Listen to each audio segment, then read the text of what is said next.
be scared. This won't hurt you.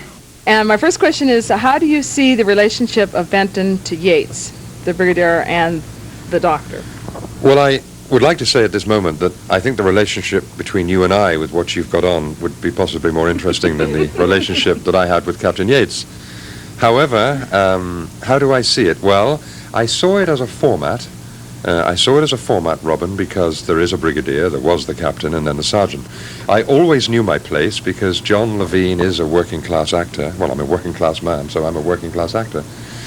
And so therefore I felt happy to be the sergeant at the end of a line of command, which I thought was headed beautifully by Nick Courtney. And, of course, having Captain Yates, there was a good buffer between me and the brigadier. I'm thrilled to have been the working-class element of Doctor Who, because I think working class has a nicer smell to it somehow. That's a little bit, but that's how I feel. Did you put much of John Levine into the character of Benton? Yeah, I can't call myself John Levine because my real name is John Anthony Woods, and I was born in 1941, Christmas Eve, 24th of December. And I was born under strange circumstances. There was a thing called the Second World War, and it was raining down mainly on where we lived.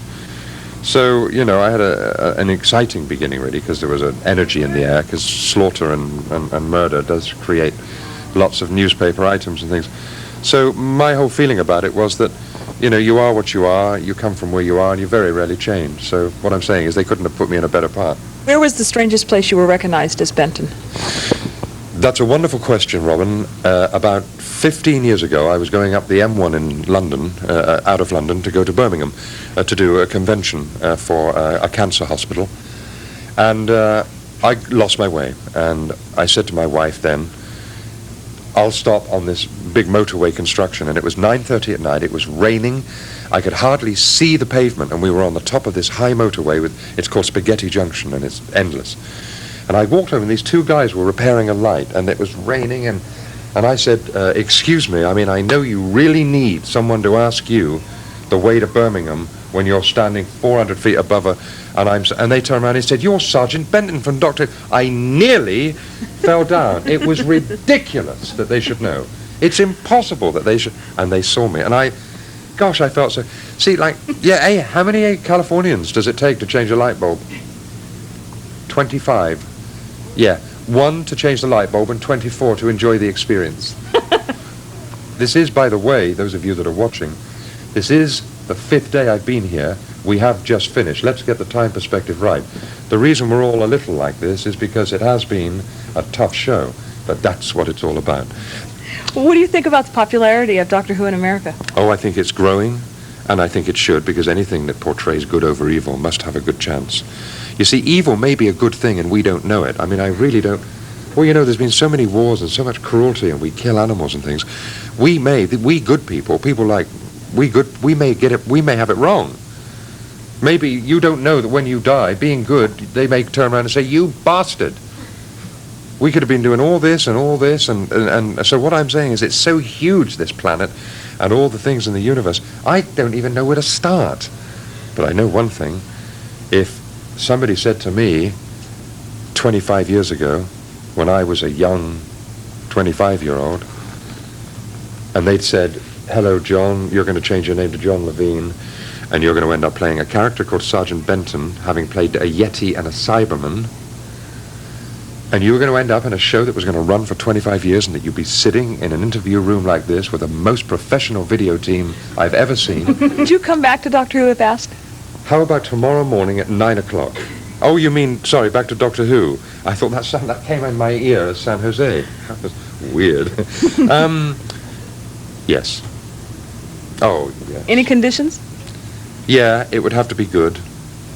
No, I'm not saying that to be big-headed. I'm just saying that I'm not going to mess with trivia anymore. I mean, like, I told you on the interview today that I never thought I was a very good actor. Because one of my problems is I have a finger that pulls apart like this, and it's very painful. And yeah, I'd go back. I'd love to do a show. I'd love to do another show with John Pertwee. Oh, by the way, I worked with Sylvester McCoy 5 weeks ago in St. Paul, Minnesota, the Twin Cities, with Minneapolis. And he made me laugh so much. He is brilliant. So if you get a chance to see Sylvester, we don't plug our show, you see, in a way, because what is the point? If you're watching this and you already watch Doctor Who, if you don't watch this, then sod you. You're missing one of the best programs on PBS.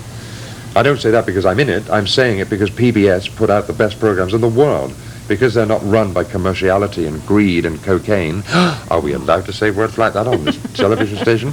And I find this whole PBS situation and the volunteer infrastructure of the Doctor Who fan clubs across America, in California particularly, because there's a sense of freedom in this county. Do you have any plans for the future? Yes, I'm going to live a little longer now. I've decided. You know, it's a funny thing. People don't like to talk about death. I don't mind, because I've died so many times on stage that it doesn't bother me anymore. And I've carried so many of my best friends down the aisle in coffins that it doesn't really matter much to me now. But when my father died, my mum had his ashes put in an urn. And I said to Mum, I don't think that's a very good idea. I think it's a bit sick having somebody's ashes in a bleeding tin thing stuck on the piano in the front room. Now, you know what happens when somebody first dies. You know, all the friends always come round, don't they? And they say things like, I mean, say it was your husband, and they say, this is just an excuse to touch Robin's leg, ladies and gentlemen. The whole joke is a premise. They'll come up and say, Robin, sorry to hear it. Oh, Dave, we do miss your husband, you know, and they'll look at their auntie and say, he died a couple of months ago. Everybody always says it quietly, don't they? Nobody ever comes up and says, has your father died? It's always quiet, isn't it? Has your father died? Oh, I'm so sorry. Anyway, right, and so what happened is she had, and of course, after about 2 or 3 months, people coming around and saying, oh, I do miss Dave, or in my case, it was my father, I do miss Eddie, we do miss him, he was a nice bloke and all that. And then I noticed that people that smoke cigarettes, I'm an ex-smoker, and I think smoking's disgusting, and I did it for 20 years, and I can't imagine I was so disgusting for so long, and what a disgusting habit it is, and I can't believe I did it. Anyway, people that do smoke, I feel sorry for them now, because it's an addiction. And these people with their cigarettes, you know, were no ashtrays, and I saw them.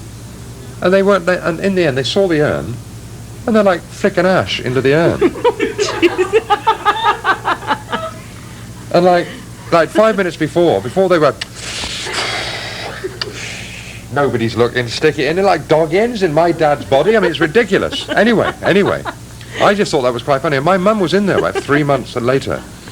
And she looked at me, and she looked a bit puzzled, and she said, do you know, John? I said, what, Mum? She said, your dad's been dead 3 months, and he's putting on weight. And I thought, that's true, you know. I mean, it must have looked like that. So anyway, that's... Anyway, is this the end of the interview? Yes, you're wonderful. Thank you. Thank you for talking to us, John. Ready? I'm here at Timecon with John Levine, who played...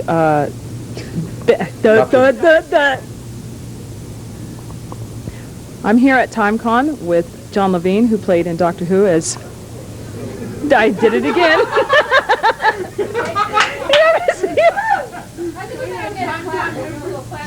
Okay. This multicolored... there's so much noise going on in the background. This is going to look really wonderful, isn't it?